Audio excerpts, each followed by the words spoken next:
The music is from West Side Story, an exciting modern version of Romeo and Juliet. Romeo is Tony, former leader of a street gang. Juliet is Maria, a Puerto Rican girl. Mercutio is Riff, leader of the Jets. In the new version, the barrier that separates the lovers is the suspicion and hatred between racial groups on New York's West Side. The newly arrived Puerto Ricans and the older immigrants. The skirmishes are fought not with swords in the streets of Verona, but by teenage gangs with switchblades on the streets of New York. The lovers struggle to realize their love, to reach each other across the gulf that only this love can bridge. CBS Television presents Look Up and Live. Today, the final program in a 5-part series on contemporary theater and religion, the current Broadway musical West Side Story, with director-choreographer Jerome Robbins and Carol Lawrence, Larry Kert, and Nicky Callan from the Broadway cast. Our host is the Reverend Sidney Lanier. The past few weeks, we've been investigating the relationship of contemporary theater and contemporary religion, seeing if they tread any common ground. We wanted to know if they can help one another in coping with the perplexities of an age that is groping and searching. And we found that the theater is concerned with significant problems, that it can ask questions and state problems with great power and effectiveness. Today, in the last of our series, we consider the most popular form of contemporary American theater, the musical comedy. The musical is the very exciting West Side Story, a story of unlucky love, of violent fun, of teenage frustration erupting into tragedy. It shows a special American problem in a specially American way, set to fine music and inspired dancing. It's a completely entertaining show. Jerome Robbins, whose basic idea it was and who directed and choreographed the entire production, is here with members of the cast to talk with us this morning. Mr. Robbins, or Jerry, if I may, how did you happen to bring this very delightful play on the basis of the Romeo and Juliet story? How did you happen to bring it into the West Side on the streets of New York? Well, the main way it was brought was through the work and collaboration of the other people involved in working on the show. Arthur Lawrence, who wrote the book, Leonard Bernstein, who did the music, and Steve Sondheim, who did the lyrics.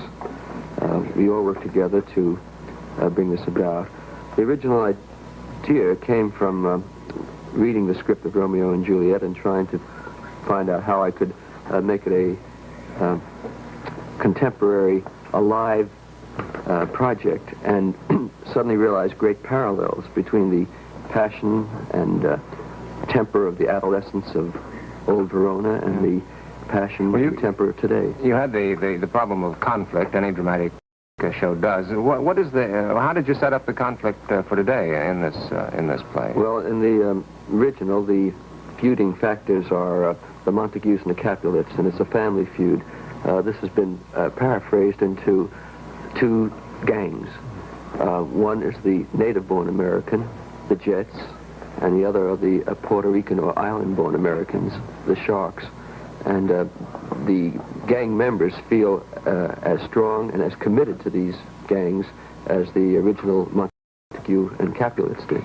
Well, I believe there's a song in the show. In fact, I know there's a song in the show that Nicky Callan sings as Mercutio, or well, in the Shakespeare version as Riff, leader of the gang.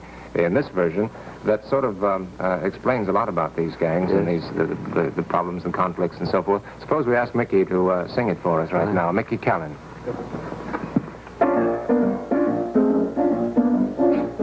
When you're a jet all the way from your first cigarette to your last dying day. When you're a jet, if the spit hits the fan, you got brothers around, you're a family man. You're never alone, you're never disconnected. You're home with your own. When company's expected, you're well protected. Then you are set with the capital J, which you'll never forget till they cart you away. When you're a jet, you stay a jet. When you're a jet, you're the top cat in town. You're the gold medal kid with the heavyweight crown. When you're a jet, you're the swingin'est thing. Little boy, you're a man. Little man, you're a king. We're drawing the line, so keep your noses hidden. We're hanging a sign, says visitors forbidden, and we ain't kidding. Here come the jets, yeah, and we're gonna beat every last craze gang on the whole crummy street, on the whole ever loving street.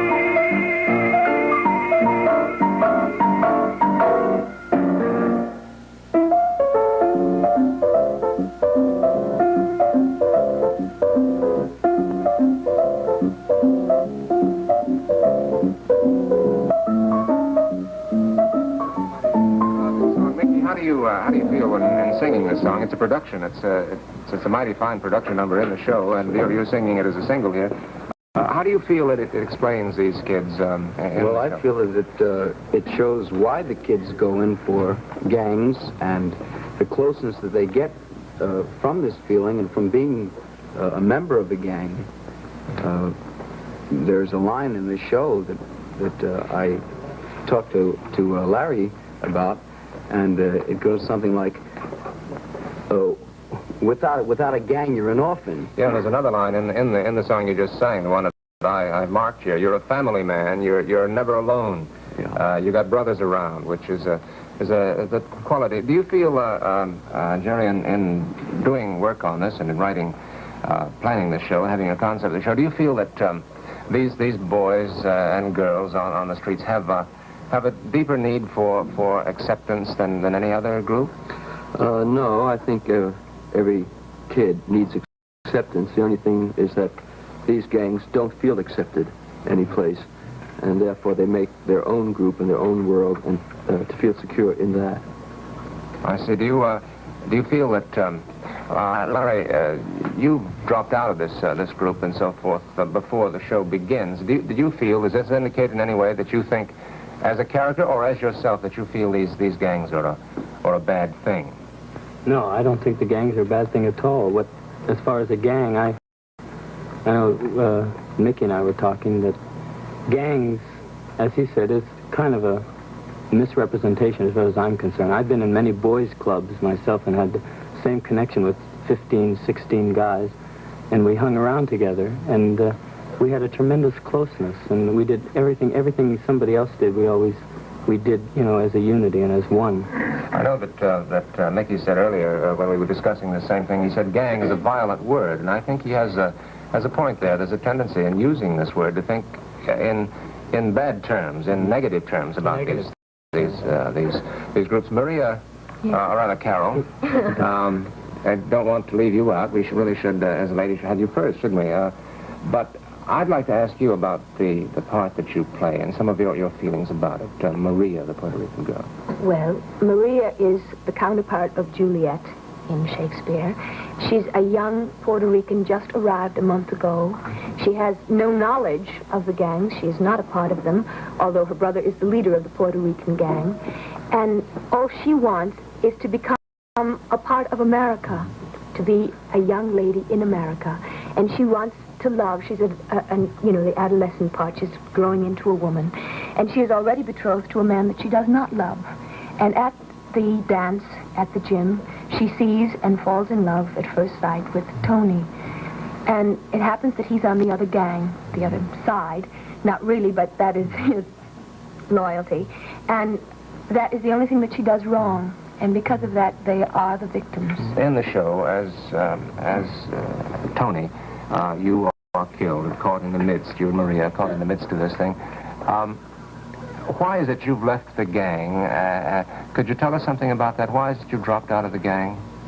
Well, my dropping out has just been, of course, very recent. And the gang meant an awful lot to me, as Riff did and everybody. But there's so much out of life that I felt I haven't seen, that I haven't reached.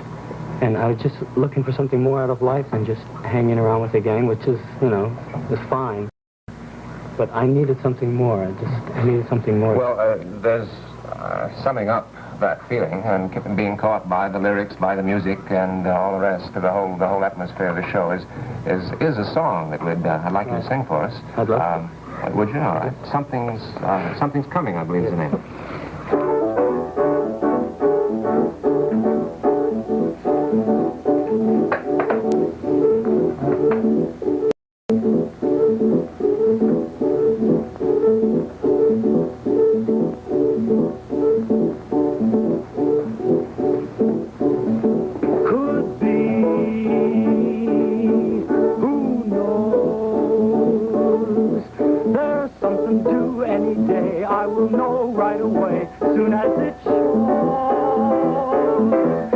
Cannonballing down to the sky, gleaming its eye, bright as a rose. Who knows? It's only just out of reach, down the block on a beach, under a tree. I got a feeling there's a miracle too, gonna come true, coming to me. Could it be? Yes, it could. Something's coming, something's good. If I can wait, something's coming, I don't know what it is, but it is gonna be great. With a click, with a shock, phone will jingle, door will knock, open the latch. Something's coming, don't know when, but it's soon. Catch the moon, one-handed catch. Around the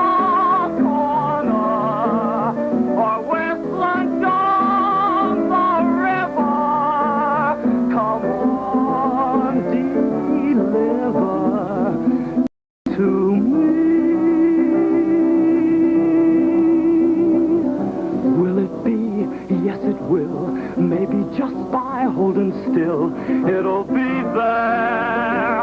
Come on, something, come on in. Don't be shy, meet a guy, pull up a chair. The air is humming, and something great is coming. Who knows? It's only just out of reach, down the block on a beach, maybe tonight.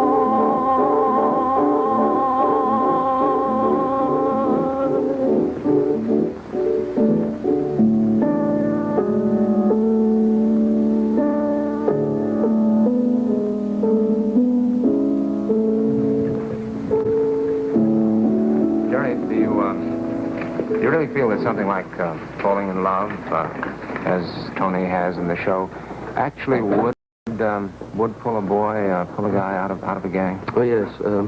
As a matter of fact, I know it's so. With one of the gangs that I did some research on, leader of the gang last May was like Riffers, and when I just went over to see them again recently, I found out that he's no longer with them. The reason is that he's fallen in love and has left the gang. What do you suppose it is that does pull them out when they do fall in love? Is it? I think they find an identity of their own and a very personal and close relationship with someone, and this love, it becomes a creative and positive force in their life rather than one of expressing hostility and defiance, which the gangs tend to do. There's a lovely duet between Tony and Maria, which I think shows a beautiful quality of their relationship, transcending these barriers of race and of gang warfare and all the rest of it. And I think we ought to listen to it now. It's called Tonight. Tonight.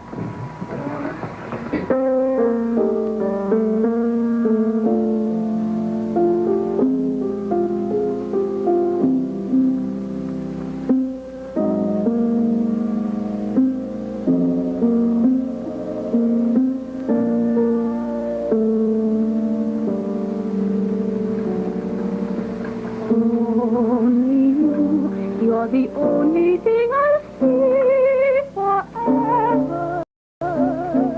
In my eyes, in my words, and in everything I do. Nothing else but you ever. And there's nothing for me but Maria.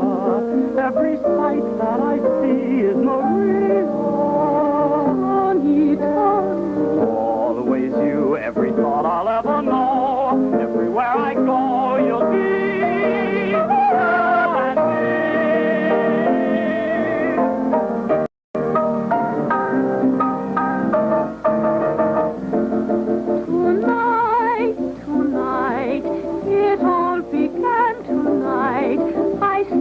and the world went away.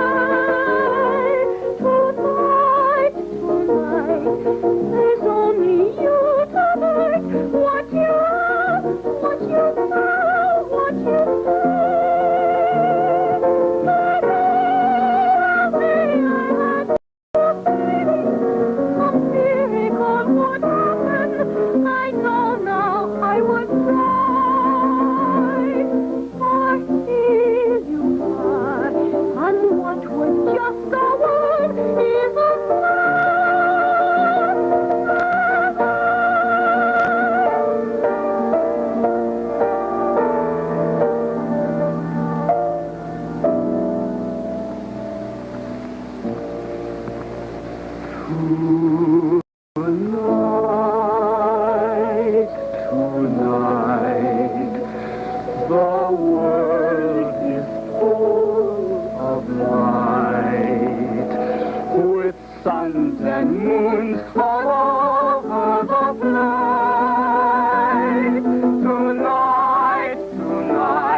I'm not afraid. They are strict with me. Please. I love you. Good night, good night. Sleep well, and when you dream of me.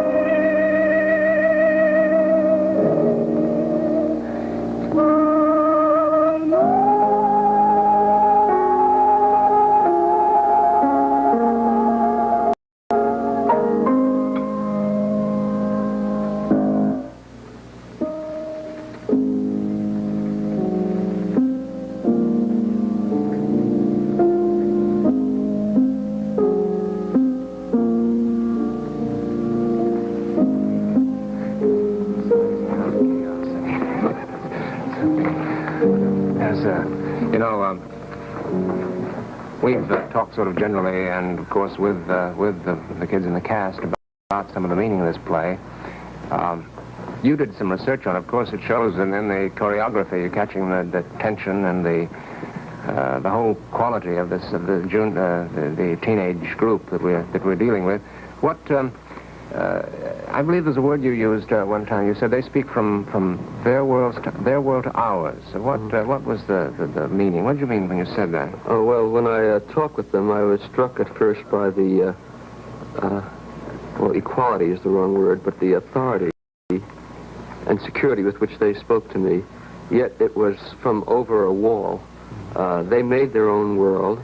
They lived within it, and they felt secure and confident in it. And they wanted no part of the adult world or the outside world.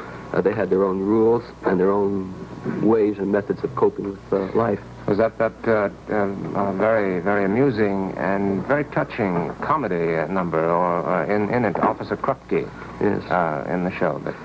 Yes, Officer Krupke is one of the highlights of the show, and it shows the comment by the teenagers on all the people who are trying to help them, the psychiatrist, the social worker, the benign judge, and it's done with a kind of bitter humor.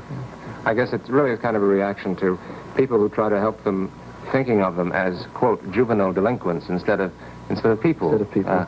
I think I got that feeling from it very strongly, that this was a commentary on a kind of impersonal society trying to do things for them without really any love and concern for them as individuals. Yes, they attempt to pigeonhole and make a cliche out of the human values. You know, I know the theater, of course, doesn't provide the answers, and one of our purposes in this program is to show, however, that the theater can show a situation, can ask questions.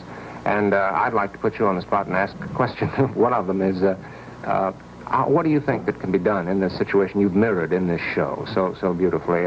What do you feel can be done by society? No, I think that's a better word, by you and by me to kind of rectify this situation. Well, that is a big question.